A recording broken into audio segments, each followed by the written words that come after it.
Biology में हम लोग जो है जो पढ़ रहे थे वह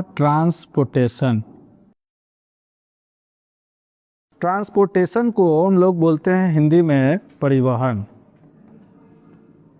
और परिवहन में हमने ये समझाया था कि परिवहन एक प्रकार के जीवों में होने वाले अनिवार्य जैविक प्रक्रिया है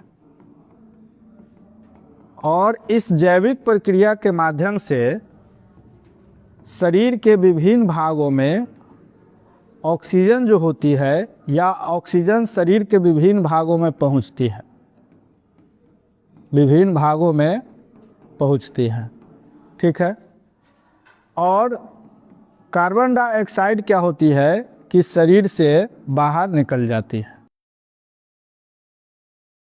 तो हमने आप ये समझे थे पिछले क्लास को कि जो परिवहन है एक ऐसी जैविक रासायनिक प्रक्रिया है जिसके माध्यम से शरीर के विभिन्न भागों तक ऑक्सीजन पहुंचते हैं तथा कार्बन डाइऑक्साइड शरीर से बाहर निकल जाते हैं।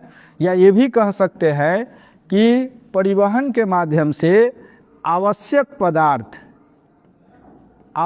पदार्थ या ये भी कह सकते हैं कि जो पोषक पदार्थ है वह पोषक पदार्थ जो है वह शरीर के विभिन्न भागों तक पहुंचते हैं। वह परिवहन आपको प्लांट में भी होता है और एनिमल में भी होता है।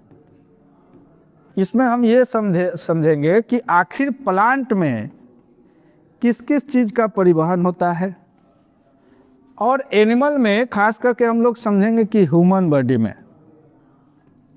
तो पहले हम लोग समझेंगे प्लांट में किसका किसका परिवहन होता है। ट्रांसपोर्टेशन इन प्लांट, या ये कह सकते हैं कि पौधे में होने वाले परिवहन। अब इसमें हम ये समझते हैं कि पौधे में परिवहन हेतु एक परिवहन तंत्र पाए जाते हैं।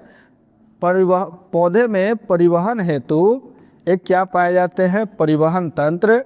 और उस परिवहन तंत्र का नाम क्या होता है, वस्कुलर बंडल।